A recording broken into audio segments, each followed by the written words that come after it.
দেখে নিন শুধু, এটা বল্লভপুর ব্রিজ আর এটা হচ্ছে কোপাই নদী। কি অবস্থা দেখুন, টোটোই করে সব দেখতে জলে পুরো থই থই করছে, থই থই করছে। থাক না আমি চুপ করে দিই। এখানে আমাদের একটা স্যার বসে আছেন, প্রদীপ বাবু নাম,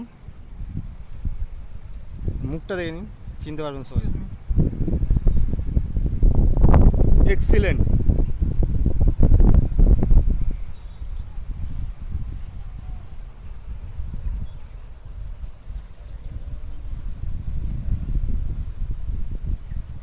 এত পরিমাণ জল ভাবা যাচ্ছে না, মোবাইলটা হয়তো পড়ে যেতেও পারে এই জলের চোটে।